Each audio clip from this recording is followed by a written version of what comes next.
Hey, herzlich willkommen zum Beginn unserer Weltreise. In diesem Video nehmen wir euch mit in die ersten Tage nach dem Start unserer Weltreise. Und auch wenn sich für uns die Entscheidung absolut richtig anfühlt, ist es natürlich trotzdem begleitet von einem Gefühlschaos. Und wir erzählen unsere Erfahrungen, Gedanken und Learnings aus dieser Zeit zwischen Aufbruch und Vorfreude. Und falls ihr uns noch nicht kennt, wir sind Jenny und Thomas von Weit Glücklich und wir nehmen euch mit auf unsere Reise rund um die Welt und auch zu uns selbst.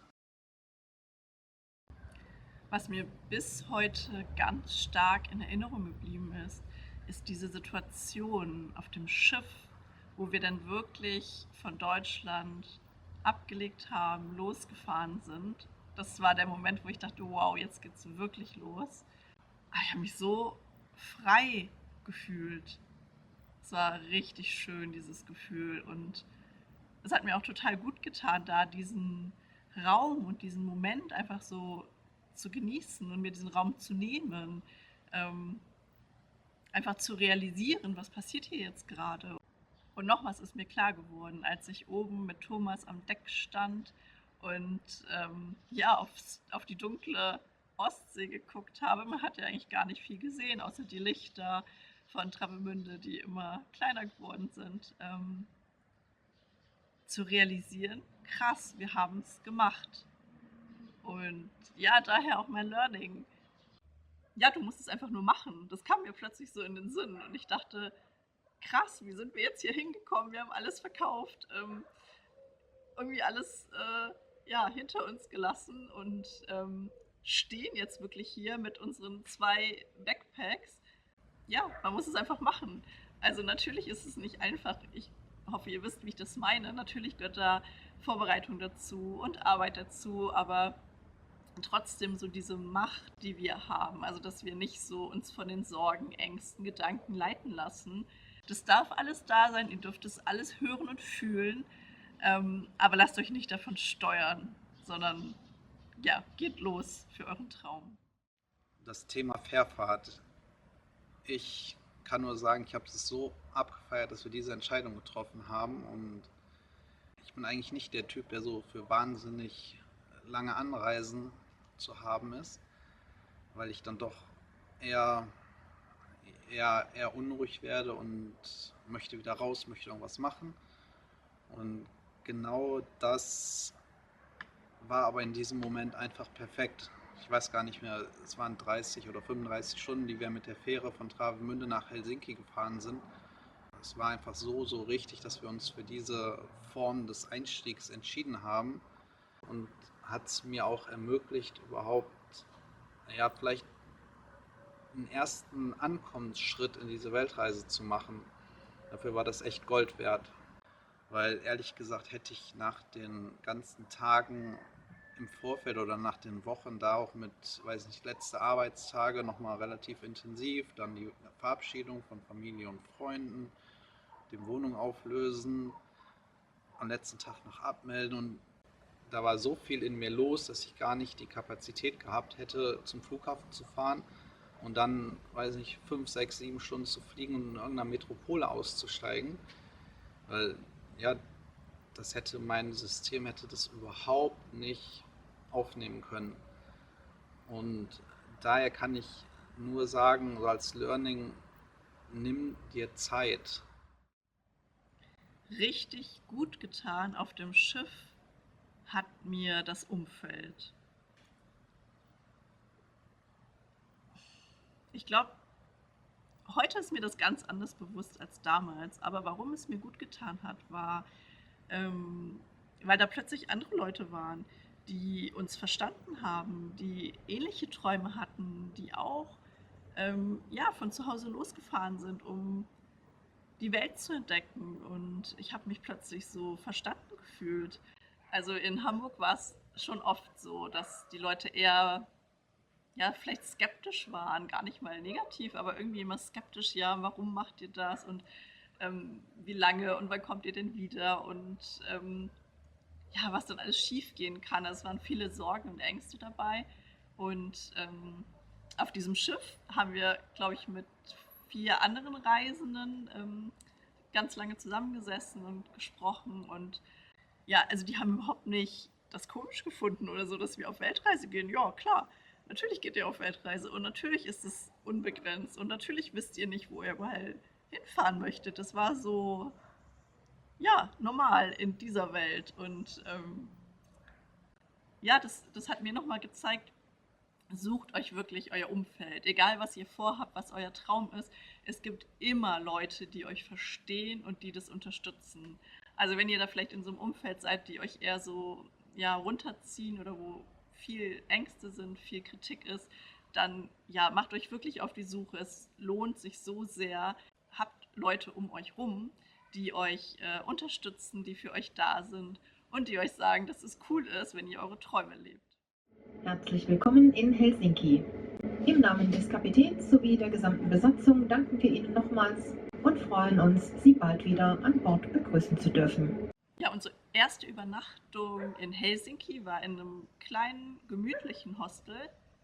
Ich bin super gerne im Hostel, das werdet ihr wahrscheinlich noch sehr oft von mir hören. Und ich werde vielleicht auch nochmal irgendwann genauer erzählen, warum ich mich so wohl fühle dort. Da hatte ich den Gedanken, ja, dass wir uns auch Zeit nehmen dürfen, in einer neuen Situation anzukommen.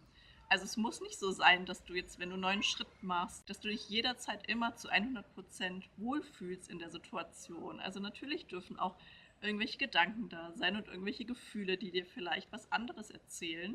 Genau, da fand ich es für mich wichtig, einfach mir die Zeit zu nehmen. Zum Beispiel habe ich ja mehrere Stunden da in dieser Hostelküche gesessen, an der Heizung, haben Tee getrunken und rausgeguckt und einfach zu realisieren, was tun wir hier eigentlich gerade, was machen wir hier und ankommen in der neuen Situation. Das war für mich ganz wichtig.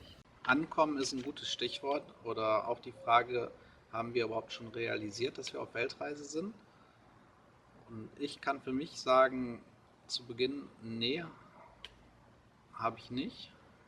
Aber es war einerseits mit der Fährfahrt begann das und dann war es für mich ein Moment, als wir, ich glaube am ersten oder zweiten Abend abends im Hostel gesessen haben in Helsinki. Früher hätten wir uns dann gesagt, so ja, wo gehen wir jetzt hin, gehen wir was essen, gehen wir vielleicht noch irgendwo was trinken. Und jetzt war es eigentlich schon fast wie selbstverständlich, dass wir unsere Laptops ausgepackt haben und angefangen haben zu arbeiten. Wir haben begonnen an unserem Blog zu schreiben. Ja, und da habe ich gemerkt, wir leben jetzt einfach anders und wir sind nicht nur auf irgendeiner Urlaubsreise, sondern wir leben jetzt unterwegs. Und das war für mich auf jeden Fall so ein Ankommensmoment und schon so ein krasses Learning, dass es jetzt einfach ein anderes Leben ist, in dem wir unterwegs sind. Und es hat sich gut angefühlt.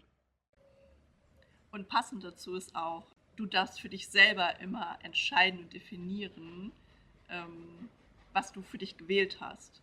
Also damit meine ich, dass, wenn wir jetzt das Beispiel der Weltreise nehmen, ja, dass du nicht irgendwie dann jeden Tag unterwegs sein musst, jeden Tag was Neues entdecken musst, sondern dass du das wirklich für dich selber entscheiden kannst. Und ja, wir haben ja nicht die Weltreise gewählt, um möglichst viel zu sehen oder irgendwas abhaken zu können.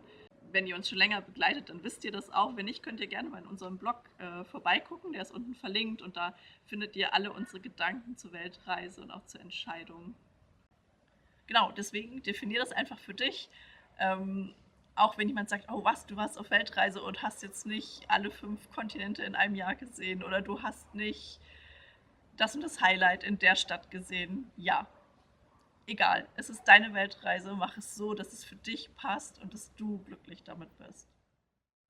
Das Thema Erwartungsmanagement möchte ich noch ansprechen, weil, ich weiß nicht, kennt ihr das auch, dass ihr irgendwo hinfahrt und ihr habt schon im Vorhinein ein Bild vor Augen, ja so und so sieht die Stadt aus und ich hatte gedacht, so wir fahren Ende Januar in Hamburg los und dann tauchen wir in so ein skandinavisches Wintermärchen ein.